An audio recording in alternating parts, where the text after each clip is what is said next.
आप सभी को मेरा नमस्कार। आपका स्वागत है माँ की रसोई में। तो आज हम बनाने जा रहे हैं गोंद वाले लड्डू, जो कि खाने में बहुत ही स्वादिष्ट लगते हैं और इनको बनाना भी बहुत ही आसान है। तो चलिए बनाना शुरू करते हैं। तो सबसे पहले गैस पर कढ़ाई गरम करने रखेंगे। तो कढ़ाई में हमने करीब 3 चम्मच देसी घी डाला है। तो ये जो रेसिपी है, जो लड्डू हैं देसी घी के अंदर ही बनाए जाते हैं। तो जो हमने घी डाला है वो बड़े वाले चम्मच लिए हैं। इसके बाद इसमें हम आधा कटोरी गोंद डालेंगे और गैस की फ्लेम को लो रखेंगे। तो इसको लगातार चलाते हुए भून लेंगे। अगर घी कम होगा, गोंद अच्छी तरह से नहीं भुनेगा तो ये कच्चा रह जाएगा, तो ये दांतों में चिपकेगा। तो इसलिए गोंद को अच्छी तरह से भूनना बहुत ज़रूरी है। और जब इसमें घी अच्छी तरह डलेगा तभी ये भुनेगा, बिना घी के ये नहीं भुन पाएगा। तो इसको लो फ्लेम पर ही भूनना पड़ेगा, तभी अच्छी तरह से भुन पाएगा। जब गोंद भुन जाता है तो एकदम क्रिस्पी हो जाता है, फूटने लगता है। तो देखिए अभी गोंद हमारा भुन गया है। और गोंद काफ़ी हेल्दी होता है, इसमें कैल्शियम बहुत अच्छी मात्रा में पाया जाता है, तो हड्डियों के लिए काफ़ी अच्छा होता है। तो अभी इसको हम किसी बर्तन में निकाल लेंगे और कढ़ाई को गैस पर ही रखे रहने देंगे। इसके बाद इसमें हम आधा कटोरी बारीक कटे हुए काजू डालेंगे। तो इनको हमें ज़्यादा बारीक नहीं काटना है, थोड़ा सा मोटा मोटा रखना है। और आधा कटोरी ही हमने बादाम डाले हैं। तो इसमें मैंने घी नहीं डाला है, अगर आप लोग घी डालना चाहते हैं तो डाल सकते हैं। तो इनको हमें ज़्यादा नहीं भूनना, हल्का सा ही भूनना है लो फ्लेम पर। तो अभी ये भुन गए हैं। तो इनमें हम आधा कटोरी पम्पकिन सीड डालेंगे। पम्पकिन सीड भी काफ़ी हेल्दी होते हैं।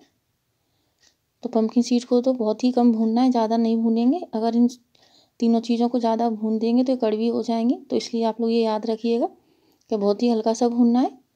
तो अभी देखिए भुन गए। तो इनको किसी दूसरे बर्तन में निकाल लेंगे और सारी चीज़ों को हमें अलग अलग रखना है, मिलाना नहीं है। तो देखिए अभी इनको निकाल लेंगे और कढ़ाई को फिर से गैस पर रखेंगे और इसमें हमने आधा चम्मच घी फिर से डाला है। और इसके बाद घी डालने के बाद इसमें हम 1 कटोरी मखाने डालेंगे और इनको भी बिल्कुल लो फ्लेम पे भूनेंगे। तो मखानों को भी अच्छी तरह भूनना है हमें। अगर मखाना कच्चा रह जाता है तो ये भी चिपकता है, तो इसलिए लो फ्लेम पर अच्छी तरह से भून लेंगे। तो इसको लगातार चलाते हुए भून लेंगे। जब मखाना भुन जाता है तो एकदम क्रिस्पी हो जाता है, फूटने लगता है। देखिए मखाना भुन गया है हमारा। तो इसको भी हम बाहर निकाल लेंगे किसी अलग बर्तन में। और इसके बाद कढ़ाई को फिर से गैस पर रख देंगे और इसमें हमने लंबा लंबा कटा हुआ सूखा नारियल लिया है और आधा कटोरी किशमिश ली है। इनको भी हल्का सा भून लेंगे, बस इनका कच्चापन निकल जाए, ज़्यादा नहीं भूनेंगे इनको भी। ये भी बहुत जल्दी भून करके तैयार हो जाते हैं। और गैस की फ्लेम को हमें लो ही रखना है सारी चीज़ों को भूनते हुए। तो देखिए अभी इनको हमने निकाल लिया है और जो गोंद था हमारा वो ठंडा हो गया है। तो इसको किसी मिक्सी के जार में डालेंगे और जो मखाने थे उनमें से आधे मखाने डालेंगे और आधे मखाने को हम बचा कर रखेंगे। तो इसका पाउडर बना कर ही तैयार कर लेंगे। तो देखिए पाउडर बन करके तैयार है हमारा। तो इसके बाद जो मखाने हैं हमारे, इनको किसी गिलास या कटोरी की मदद से थोड़ा सा दरदरा फोड़ लेंगे। जब ये दरदरा होता है तो खाते टाइम मुंह में आता है तो इसका टेस्ट काफ़ी अच्छा लगता है, तो इसलिए दरदरा ही रखेंगे। अगर आप लोग इसका भी पाउडर बनाना चाहते हैं तो पूरे मखाने का पाउडर भी बना सकते हैं। तो इसके बाद सारी चीज़ों को किसी बड़े बर्तन में मिला लेंगे, जिससे कि सारी चीज़ें अच्छी तरह मिक्स हो जाएं। और इसके बाद हमने इसमें काजू, बादाम और पम्पकिन सीड को भी डाल दिया है। जो पाउडर था वो भी डाल दिया है। इसके अलावा भी अगर आप कोई और भी ड्राई फ्रूट्स लेना चाहते हैं तो वो भी ले सकते हैं। जितना जो चीज़ें आपके पास आसानी से अवेलेबल हो जाएं वो इसमें डाल सकते हैं। और किसी भी ड्राई फ्रूट्स को आप कम या ज़्यादा भी कर सकते हैं। तो देखिए अभी हम नारियल और किशमिश भी डाल देंगे इसमें। तो इसके बाद कढ़ाई को फिर से गैस पर रखेंगे और इसमें करीब 3 चम्मच हमने देसी घी डाला है। तो आप इसमें 1 या 2 चम्मच भी देसी घी डाल सकते हैं। तो इसको मेल्ट होने देंगे। इसके बाद हमने आधा किलो गुड़ लिया है। गुड़ को हमने बारीक बारीक फोड़ लिया है।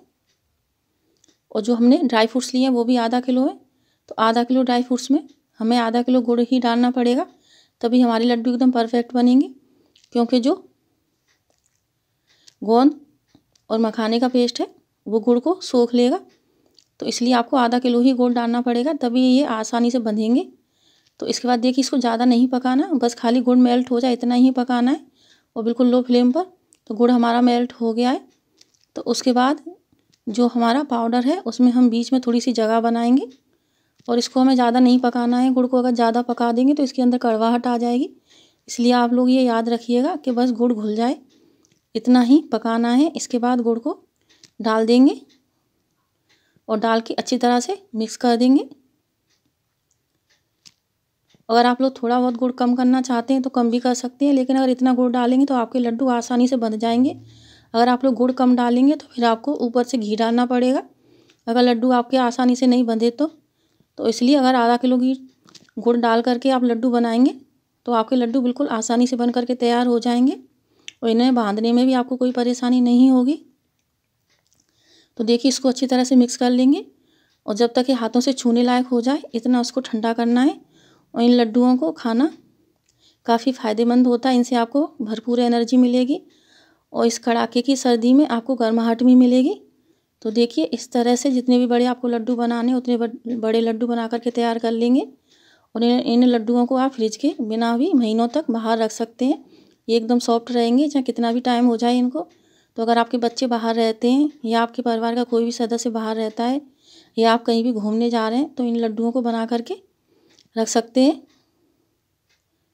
तो देखिए कितनी आसानी से लड्डू बन करके तैयार हो गए। और अगर आप लोगों को रेसिपी पसंद आए तो वीडियो को लाइक ज़रूर कीजिएगा और चैनल को सब्सक्राइब करिएगा। तो ऐसे ही स्वादिष्ट रेसिपियों के लिए देखते रहिए माँ की रसोई। आगे फिर मिलेंगे किसी नई रेसिपी के साथ।